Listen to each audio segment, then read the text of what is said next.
Dans toutes les grandes décisions, il y a des témoins. Partout où il y a une grande décision, une décision qui engendre la vie. En tout cas, une décision, c'est-à-dire qui peut coûter la vie. Une décision majeure. Il faut qu'il y ait des témoins. Et pour être ce témoin efficace, quand que la Bible dit ici, il a dit vous recevrez une puissance, le Saint-Esprit survenant sur vous. Donc il faut comprendre l'onction là que tu vois, ce ne sont pas ces hommes et ces femmes là, mais c'est plutôt le Saint-Esprit en eux qui manifeste cela. Quand le Saint-Esprit est à quelqu'un, la personne a la parole en lui. La personne a la plénitude, l'onction intérieure en quantité là. La personne est débordante de l'onction intérieure. Obligatoirement, l'onction extérieure va se manifester. Et lorsque l'onction extérieure est là, partout où la personne va partir, la personne va être un témoin. Mais il faut reconnaître, il faut savoir que ça vient du Saint-Esprit. Ce n'est pas cet homme et cette femme, mais c'est plutôt l'Esprit de Dieu dans la vie de cet homme. C'est pourquoi le dimanche passé, nous avons commencé par là. La vie de Jésus, les 30 ans qu'il a fait sur la terre, le travail qu'il faisait, l'homme qu'il était. Il était réellement un charpentier, il travaillait le bois. Il faisait les tables, les chaises et toutes ces choses-là. Bon, on ne sait pas s'il y avait cercueil en l'air. Peut-être qu'il faisait les cercueils aussi. Cercueil au moins.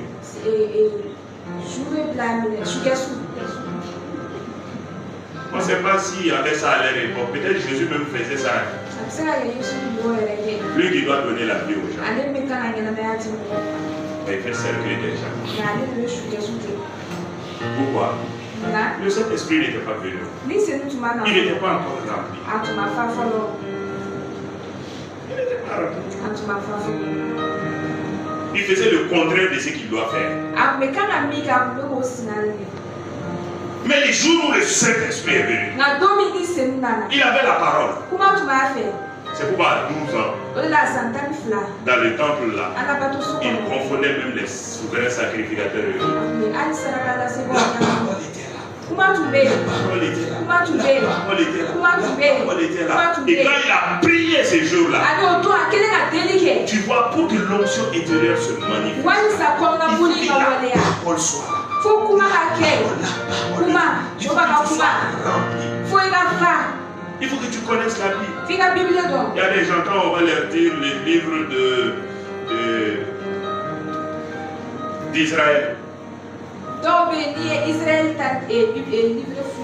cherche-moi Israël chapitre 1. C'est donc on prend les Bibles. Ils ne savent même pas qu'Israël n'est pas dans la Bible. Il se peut que quelqu'un... Tu n'as pas cherché quand même, j'espère. Bon, regarde, tu ne connais même pas les livres de la Bible. Oui, Kitabu. Tu ne connais pas. Et tu veux l'onction extérieure pour renverser les gens. Tu penses que la vie chrétienne c'est ça?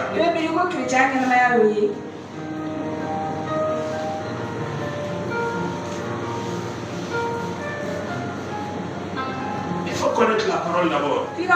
Si tu connais la parole, comme Jésus, et regarde même Paul. Quand Paul connaissait l'ancienne alliance, il connaissait ça très bien. Quand il a rencontré Jésus, qu'est-ce qui s'est passé? La Bible déclare qu'il est parti dans le désert d'Arabie. Il est parti s'asseoir là et lire encore la Bible qu'il connaissait l'ancienne alliance qu'il connaissait là, il est parti s'asseoir, lire, prier. Seigneur, donne-moi des révélations. Qu'est-ce que ça veut dire? Qu'est-ce que ça veut dire? C'est pourquoi il a eu plus de révélations. Il a écrit des lettres.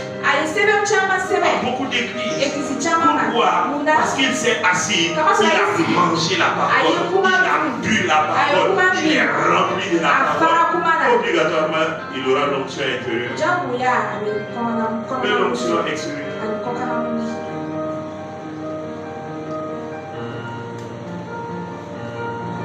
Ça c'est clair, c'est obligatoire.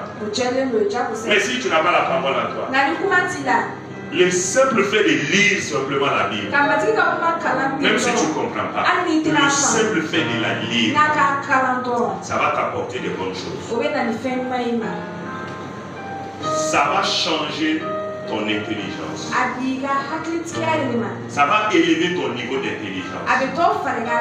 Le simple fait de lire, même si tu ne comprends pas, même si tu n'es pas chrétien, le simple fait de lire la Bible, même ton français va changer. Si ton enfant ne sait pas parler, il fait là où on doit dire les, il dit là où on doit dire là, il faut lui donner la Bible.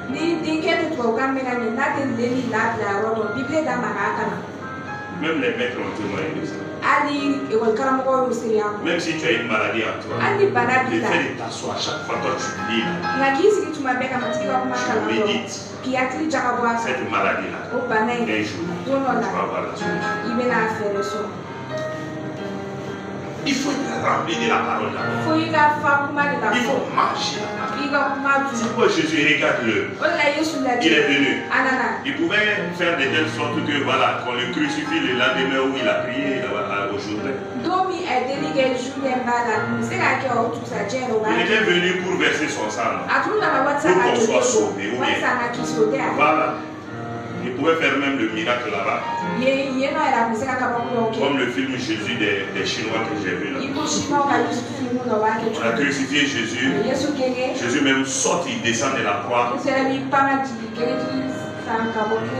Et ceux qui l'ont crucifié là, il les frappe très bien. Et après il monte encore à la croix. Il pouvait faire le miracle. C'est un miracle. Mais il a enseigné ses disciples. Il a donné la parole à ses disciples. Il les a remplis de sa parole.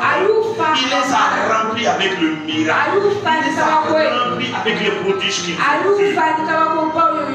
Jusqu'à ce qu'il les a dit, lorsque je monterai au ciel là, l'Esprit de Dieu va venir. Lorsque le Saint-Esprit vient, il va vous rappeler ce que je vous ai dit.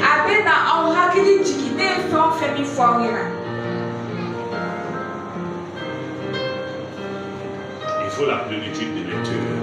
Quand tu as la plénitude de l'intérieur, même à ton service, partout où tu es là, les gens vont voir que tu es différent.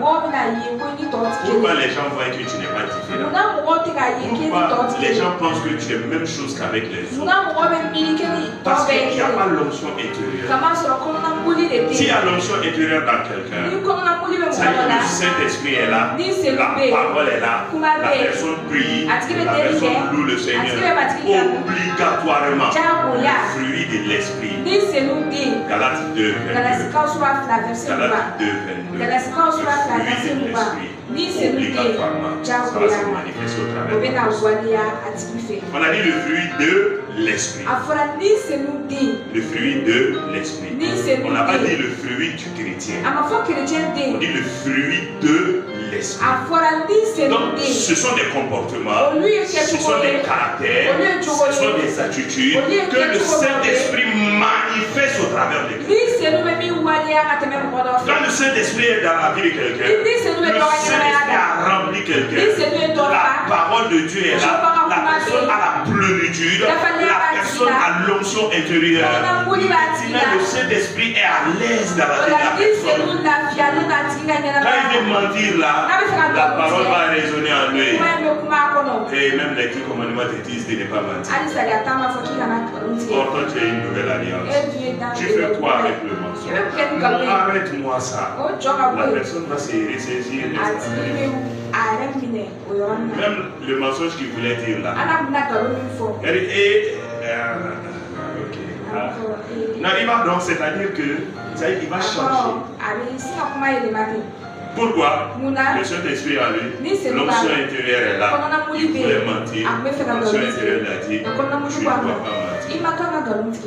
Il sera toujours joyeux. Même s'il veut s'attrister là, l'Esprit va le rappeler. Il est dit, soyez toujours dans la joie. Il chasse la tristesse. Quand il y a la plénitude, quand il y a l'onction intérieure, le fruit de l'esprit, l'amour, tu vas aimer les gens avec leur mauvais caractère, avec leur épine, avec leur diffamation, avec tout ce qu'ils te disent, te font là. Tu vas les aimer. Tu vas les aimer. L'onction intérieure. Si l'onction intérieure est là, le fruit de l'esprit sera manifesté. Partout où tu seras là, tu seras un chrétien différent. Pourquoi tu n'arrives pas à être un chrétien différent? À ton service, à l'école, au marché, dans ta boutique, partout où tu te trouves là. Pourquoi tu n'arrives pas à être différent? Pourquoi tu ne parles pas différemment des autres? Pourquoi vous avez le même langage? L'onction intérieure, ça manque. Les autres insultent, toi aussi tu insultes. Les autres mentent, parlent mal, disent toutes ces choses, toi aussi tu fais pareil. Pourquoi? L'onction intérieure, la parole, la prière et la lumière du Seigneur. Tant qu'il n'y a pas d'onction intérieure, je peux dire, tu ne seras pas réellement un né de nouveau. Pour être un vrai né de nouveau, il faut que le Saint-Esprit y soit. Il faut que l'onction intérieure soit. Sinon, ta nouvelle naissance là, c'est non. Dans les églises, dans beaucoup d'églises, il y a beaucoup de chrétiens. Ils sont chrétiens, mais ils ne sont pas nés de nouveau. Naître de nouveau, ça veut dire quoi? Tu deviens une nouvelle personne. Naître de nouveau, ça veut dire quoi? Tu changes ce que tu étais anciennement et ce que tu deviens après la nouvelle naissance. Il doit y avoir une différence. Si dans ta première naissance, tu étais comme ça, dans ta nouvelle naissance, tu étais comme ça aussi, c'est que tu n'es pas né de nouveau. Ça veut dire que tu as dépassé tu as quitté un endroit et tu es venu à un autre. Ça c'est clair. Pierre, il avait peur. La peur est partie. Il y avait le changement. Jésus, il travaillait le bois, charpentier. Mais quand l'onction est venu, il est devenu qui? Il est devenu un maître. Paul, il chassait les chrétiens, il les poursuivait, il les tuait, il les mettait en prison. Mais quand il a rencontré l'Esprit de Dieu, il est devenu quoi? Un évangéliste. Même Nicodème lui-même, à qui Jésus a dit, il faut que tu naisses de nouveau. Quand Nicodème a reçu ces paroles-là, Nicodème a changé. Il a changé. Il n'était plus l'ancien Nicodème. Il est né de nouveau. C'est pourquoi, lorsque Jésus était crucifié à la croix, il a eu le courage, il a eu la fermeté. Avec Joseph d'Arimathée, ils ont eu le courage. Ils sont allés voir Ponce Pilate. Donne-nous le corps de cet homme-là. On va l'enterrer dignement. Or ce jour-là, normalement c'était les disciples qui devaient chercher le corps de Jésus. Et tous là, ils ont fui. Ils se sont enfermés dans les maisons. Mais voici ces deux personnes-là. Ils sont partis demander le corps de Jésus. Quand tu nais de nouveau, il doit y avoir une différence. S'il n'y a pas de différence, je ne dis pas que tu n'es pas chrétien. Parce que chrétien, ça c'est un terme du monde des hommes. Mais c'est Jésus qui a dit, il faut que vous naissiez de nouveau. La nouvelle naissance. Donc s'il n'y a pas de changement, s'il n'y a pas la plénitude de l'esprit, s'il n'y a pas réellement cette démarcation-là, tu es chrétien, mais tu n'es pas né de nous.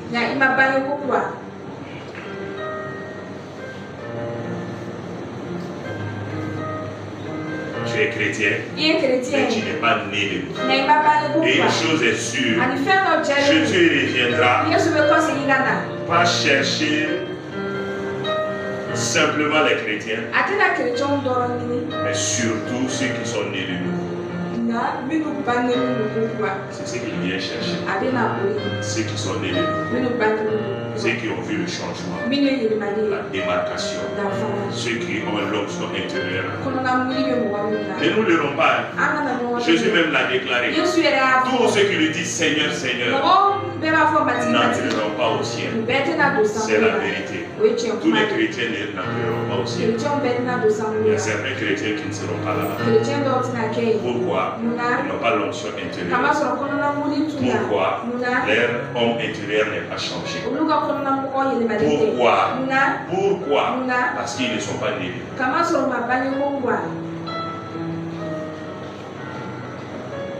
ne sont pas nés. C'est pas ma parole. Que ce soit pour Marc, pour Karamiri, tous ils ont l'habitude de dire ça. Beaucoup d'églises sont remplies de chrétiens qui ne sont pas nés de nouveau. Tu les connais à travers leur caractère, leurs attitudes, leurs comportements. C'est le Saint-Esprit qui nous fait naître dans le royaume. Et s'il nous fait naître dans le royaume, pourquoi l'on ne va pas l'écouter? Pourquoi l'on ne va pas chercher à communier davantage avec lui? Pourquoi l'on ne va pas chercher à savoir comment vivre là-bas? Et s'il nous montre ces choses, pourquoi nous ne marchons pas selon cela?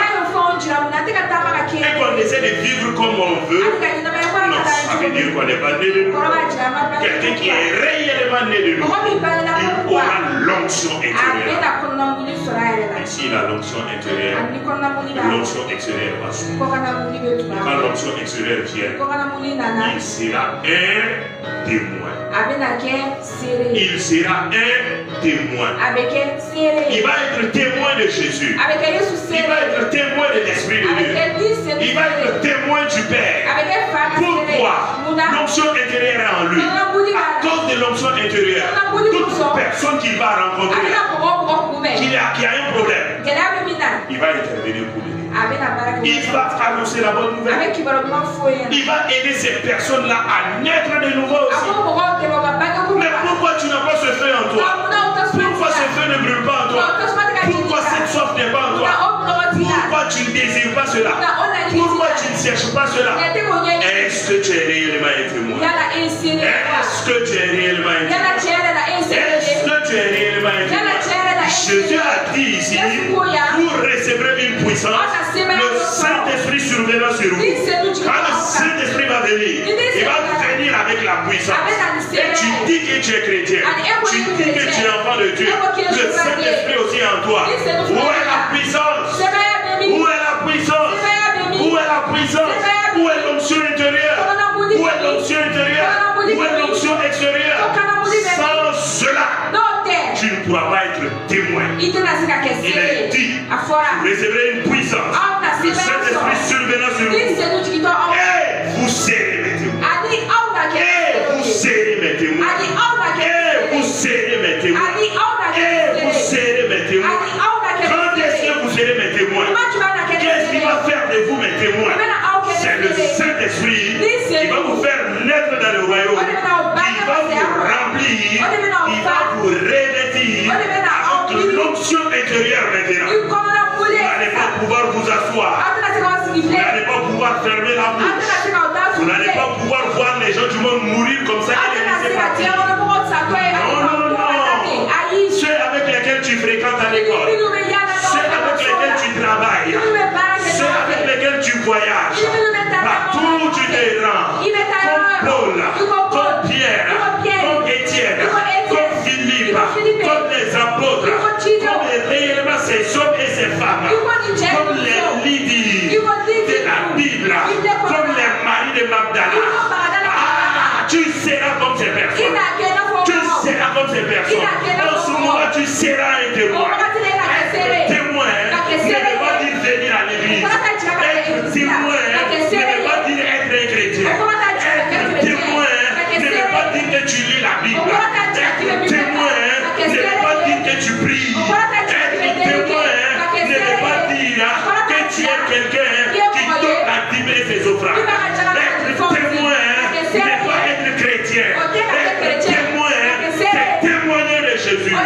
Que ta vie, ton comportement, ton langage, ton regard, ton écoute, ta parole, dans tout ce que tu fais, témoigne de Jésus. Révèle Jésus. Quand les gens vont le voir, ils vont dire, ah, lui là, il me rappelle Jésus. Jésus faisait comme ça. Quand il y a des problèmes, quand tu vas intervenir, qu'il y a des miracles, et les gens vont dire, ah, Jésus a fait comme ça. Jésus a fait ça. Jésus a fait ça. Jésus a fait ça. Donc toi aussi, tu es comme Jésus. Tu es un témoin. Jésus a besoin de témoins. Il n'a pas besoin de chrétiens. Il a besoin de témoins. Ceux qui seront ses témoins. Ceux qui vont être ses témoins. C'est ce dont Jésus a besoin. Et un témoin, la plupart du temps, comme nous le voyons dans les mariages là, on pense que c'est venir s'asseoir à côté de la personne. Un témoin, pour que ta vie de témoignage soit prière. Je lui dis ici témoin là. C'est pas témoin mariage à la justice, témoin vente de quelque chose, non, c'est pas ça. Quand il dit témoin ici, ça veut dire quoi? Il veut la manière dont lui, Jésus, il a vécu là. Ce qu'il a fait. La manière dont il était. La manière dont il vivait. La manière dont le surnaturel l'accompagnait. La manière dont il était extraordinaire. Même une fois, on a envoyé des gardes pour aller les saisir. Quand ils sont venus là, et qu'ils sont venus saisir Jésus, quand ils ont écouté les enseignements de Jésus, ils sont retournés voir ce qui les a envoyés. Ils ont oublié leur mission. Ils sont revenus dire, jamais personne n'a parlé comme c'est fait. On vous a envoyé les saisir. Et vous venez nous dire que personne n'a parlé comme ça. Ça veut dire quoi? Jésus veut un témoin là. C'est quelqu'un qui va pouvoir reproduire ce que lui, Jésus, il a fait sur lui. C'est ça un témoin. Dans ta vie de chaque jour, dans tes comportements, dans tes attitudes, dans ta manière de faire les choses, dans ta communion avec le Père. C'est ça le témoin. Nous on pense quand on dit témoin là, on pense à sortir Jésus vous aide. Non, tu dois être un témoin. Chez toi à la maison là, autour de ta maison. Ceux qui sont là, doivent pouvoir dire cette famille-là est une famille témoin de Jésus. Au service, les gens doivent pouvoir dire cet homme, cette femme-là, vraiment, c'est un témoin. Pourquoi? Pas son comportement, non, sa vie même en général. Ça veut dire quand tu entres en contact avec la personne, toi-même tu sens une grâce sur toi. C'est ça un témoin. Et c'est ce que Jésus cherche. Jésus ne cherche pas des chrétiens. Jésus cherche des témoins. Ceux qui sont réellement nés de nouveau, qui ont l'onction intérieure en eux. L'onction extérieure est là. C'est pas obligatoirement être pasteur, non, ces choses-là. Mais partout où tu seras, dans ta vie de tous les jours, dans ton service, à l'école, partout où tu es, lors de ton voyage, partout où tu seras là, tu es témoin là-bas.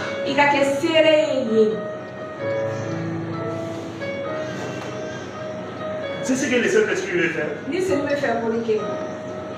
Dans Acte 2 là, quand il est venu sur les disciples, ils ont commencé à prêcher, ils ont commencé à annoncer la bonne nouvelle.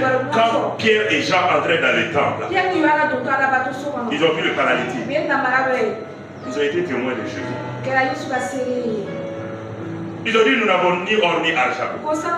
Pierre dit mais ce que j'ai, je te le donne.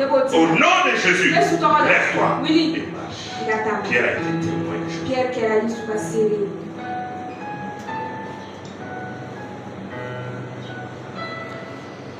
Paul, quand il était devant les rois, les sacrificateurs voulaient l'accuser pour qu'il soit emprisonné. Mais Dieu l'a donné la sagesse. Inès a confondu. Ils ont oublié Paul. Ils ont commencé à se combattre entre eux. Les Sadduciens et les pharisiens.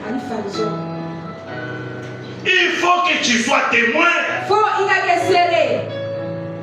Laisse la vie chrétienne là. Laisse la religion. Il faut que tu sois un témoin.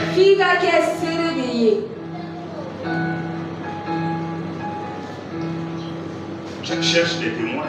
C'est les témoins qu'il viendra chercher. Ceux qui ont témoigné de lui. Ceux dont leur vie était son témoignage.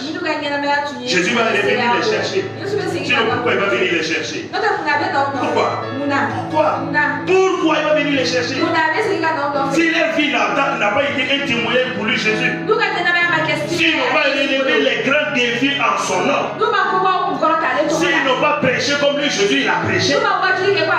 S'ils ne se sont pas comportés comme lui, Jésus, il s'est comporté sur la terre. Pourquoi il va venir les chercher? C'est pourquoi à la fin des temps aussi, Satan va venir chercher ceux qui sont à lui. Ceux qui se sont comportés comme lui. Ceux qui étaient dans les mensonges. Ceux qui étaient dans les calomnies. Ceux qui étaient dans les diffamations. Ceux qui étaient dans les manques de pardon. Ceux qui étaient réellement dans les vies bizarres. Ceux qui ont refusé d'écouter la parole de Dieu. Parce que si tu refuses d'écouter Dieu, ça veut dire que tu as écouté Satan. C'est deux choses. Soit tu écoutes Dieu, soit tu écoutes Satan. Si tu as refusé les recommandations de Dieu, ça veut dire que tu as écouté les recommandations de Satan. Et à la fin des temps, Satan va venir te chercher. Et tu ne peux même pas refuser. Non, tu ne peux pas. Il va te montrer les preuves. Il va te montrer les preuves. Tu as dit de ne pas faire ça, de ne pas faire ça. Tu as fait. Donc c'est Satan qui fait ça. Donc voilà. Non. Tu ne peux pas refuser. Même Dieu ne peut pas intervenir là. Il ne peut pas. C'est pourquoi à la fin des temps, Jésus reviendra chercher les témoins.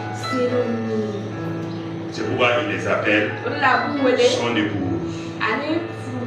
Parce qu'un témoin, c'est comme une épouse. Une épouse partage tout avec son mari. Une épouse témoin valablement de son mari. Un bon foyer, quand tu vois l'homme, c'est comme tu as vu la femme. Quand tu vois la femme, c'est comme si tu as vu la femme. À la fin des temps, il viendra chercher.